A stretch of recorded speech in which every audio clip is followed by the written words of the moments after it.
우리나라에서는 누가 사고가 나거나 크게 다치거나 그럴 때 응급전화가 몇 번이죠?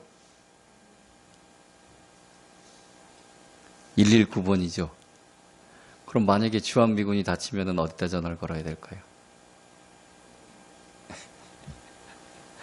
미군이니까 911에 전화 걸어야 되는 거 아닌가요?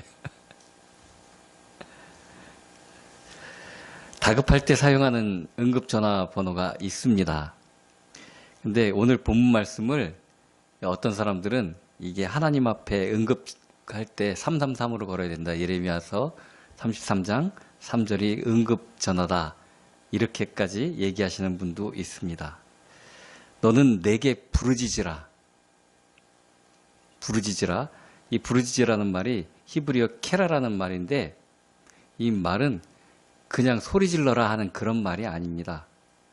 목청이 터질 정도로 크고 간절하게 부르라는 명령어입니다.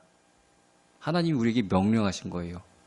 있는 힘껏 나를 불러라 하는 그런 명령입니다. 이 본문 말씀 보면은 우리가 읽지 않은 1절, 2절 보면은 이 상황이 어떤 상황인가 하면은 예레미야가 아직 시위대 뜰에 갇혀 있을 때의 여호와의 말씀이 그에게 두 번째로 임하니라. 갇혀 있고 네가 신변이 위험하니까 부르짖으라 이렇게 이해할 수도 있지만 그 상황 때문이 아니라 갇혀 있게 된 근본적인 배경인 하나님의 말씀이 예레미야에게 임했던 그 상황 때문에 그 상황이 뭐냐면은 백성이 하나님의 말씀을 안 듣고 하나님을 떠난 상황 때문에 부르짖으라는 겁니다.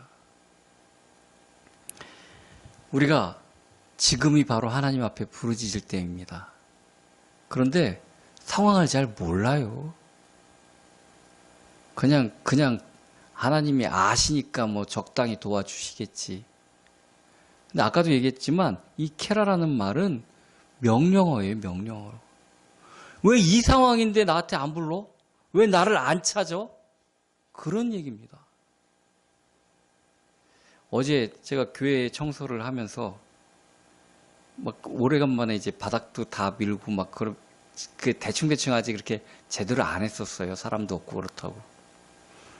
그 청소하면서 사람도 여기 앉을 자리도 아닌데 뭐 이렇게 닦아야 되나 그런 생각도 들고 사람도 없는데 뭔 청소를 이렇게 꼭 해야 되나 그런 생각도 한 적이 있습니다. 네덜란드의 실존주의 철학자인 스피노자라는 사람이 있어요. 굉장히 철학사에서 큰 역할을 하고 의미가 깊은 철학자인데 이 사람의 말이 잘 스피노자라는 사람을 알지도 못해요. 보통 사람들은. 그죠? 알았어요? 스피노자라는 사람? 철학을 공부하지 않은 사람들은 잘 몰라요. 근데 이 사람이 한 말 중에 굉장히 유명한 말이 한마디 있어요. 이건 웬만하면은 다 알아요. 혹시 무슨 말인지 아세요? 그 사람의 한 말 중에 우리가 잘 아는 제일 유명한 말이 내일 세상이 멸망할지라도 오늘 나는 한 그루의 사과나무를 심겠다. 그게 스피노자가 한 말입니다. 우리는 우리 삶의 목적이 어떤 커다란 결말에 있는 줄 알아요. 우리 삶의 진정한 목적은 삶 자체입니다. 예배 자체입니다. 누가 나오는 게 중요한 게 아닙니다. 하나님과 만나는 게 제일 중요한 것입니다. 너는 내게 부르짖어라. 네가 감옥에 갇혀 있으니까 나한테 꺼내달라고 부르짖으라는 얘기가 아니에요. 하나님과 함께 있는 게 가장 중요한 일이기 때문에 부르짖으라는 겁니다. 우리가 하나님 앞에 부르짖어야 될 이유가 이렇게 명백하다는 얘기입니다. 우리가 일상적인 것과 응급, 이멀전시적인 상황은 다릅니다. 어떤 때에는 격식도 있고 순서도 있고 왜 대표 기도할 때도 보면은 처음에 하나님 옆에 감사하는 기도 뭐 쭉 순서대로 있잖아요. 뭐 나라를 위한 거, 뭐 목회 설교자를 위한 거 그렇게 쭉 있지 않습니까? 그리고 주로 이제 기도의 형식에서 주님께서 가르쳐 주신 주기도문의 그 형식을 빌려서 기도를 많이 하기도 하고 그럽니다. 그런데 응급 상황에서는 급한 상황에서는 그 형식대로 기도할 수 없어요. 그렇지 않습니까? 예수님께서 십자가의 상에서 기도할 때 뭐 다른 말 못 하셨어요. 죽어가셔서. 못 하셨잖아요. 가상칠언 7가지 기도 제목은 기도하신 건 다 그렇게 순서대로 갖춰서 하신 거 아닙니다. 그리고 십자가 지시기 전에도 다른 말씀 하시지 못하셨어요. 나의 원대로 마옵시고 아버지의 뜻대로 하옵소서. 다 이루었도다. 별로 그렇게 순서에 맞춰서 하시는 기도가 아닙니다. 위기 상황에서는 정말 간절히 급하게 정말 핵심되는 것을 불러야 되는 것입니다. 물에 빠져서 사람이 떠내려가는데 죽어갈 때 거기 육화 원칙에 따라서 어디 계신 누구 내가 여기 어디 주소에 빨리 빠져가고 있으니까 나를 어떤 방법으로 해서 나를 구해주세요. 이렇게 얘기합니까? 그럴 수가 없잖아요. 그럴 수가 없잖아요. 사람 살려 그러잖아요. 살려달라고 그러잖아요. 너는 내게 부르짖으라는 말이 그 말입니다.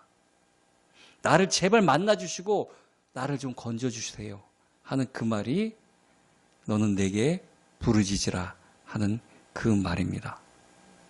근데 부르짖으라고 하실 때 그 대답을 하나님이 부르면 어떻게 하신다고 말씀하십니까?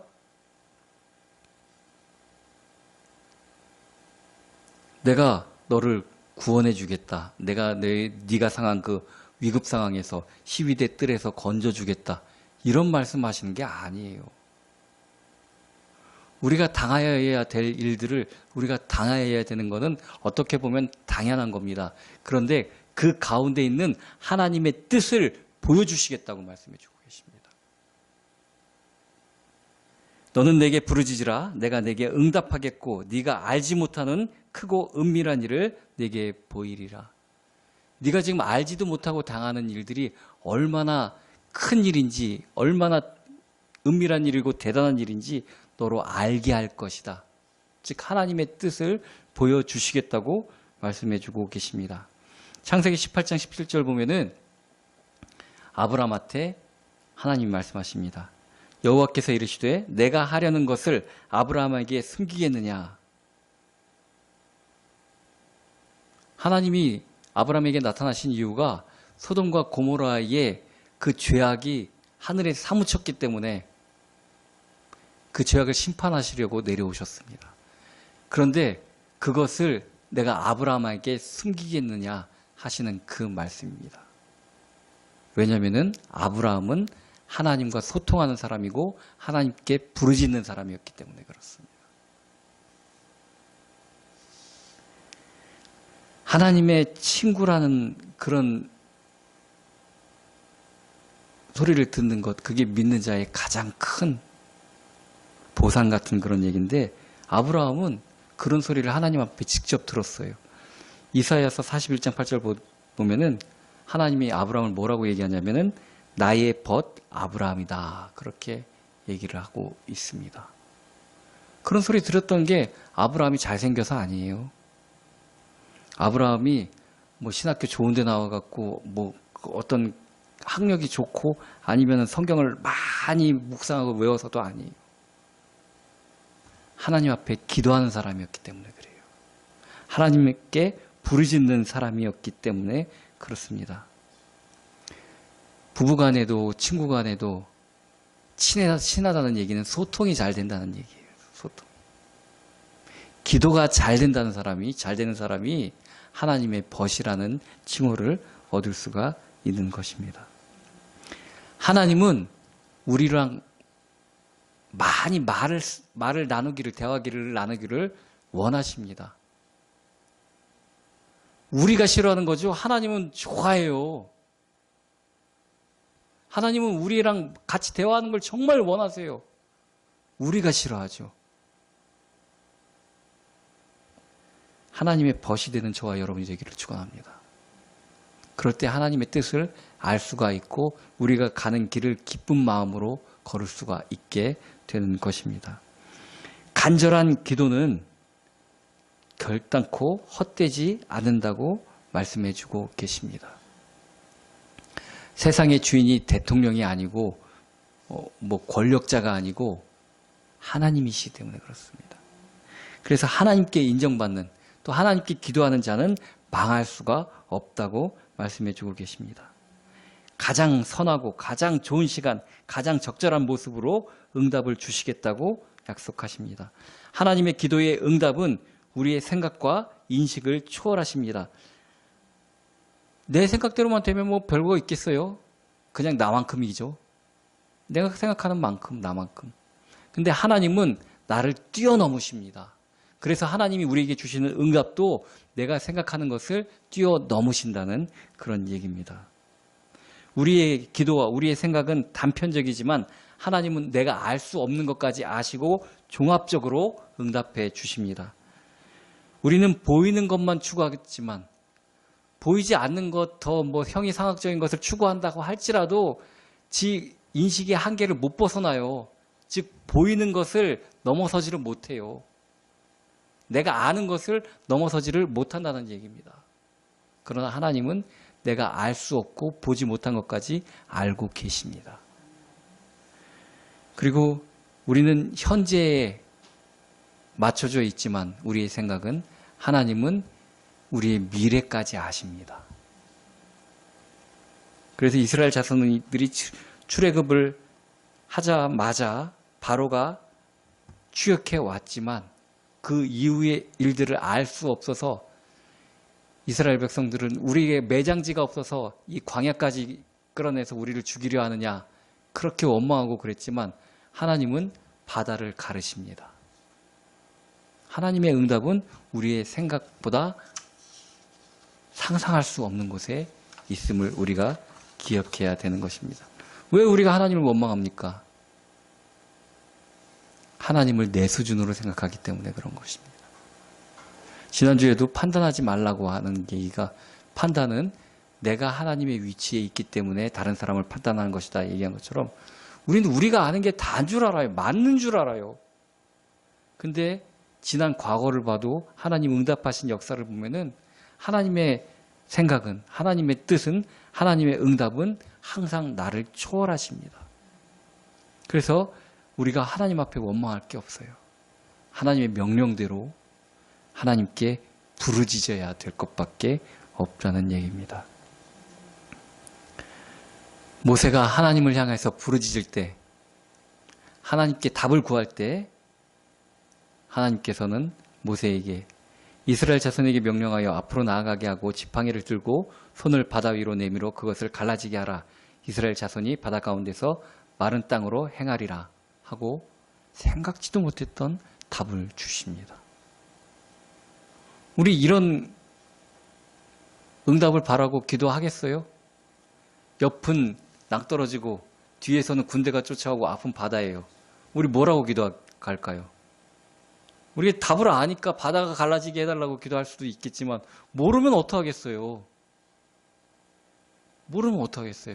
일단 편한 대로 저 군대에 쫓아오는 그 앞에 사람들을 벼락을 쳐서 쓰러뜨려 주거나 뭐 그런 생각을 하겠죠. 바다가 갈라지라고 그러면 생각도 못할 것 아닙니까? 하나님의 응답은 그런 것입니다. 우리가 부르짖을 때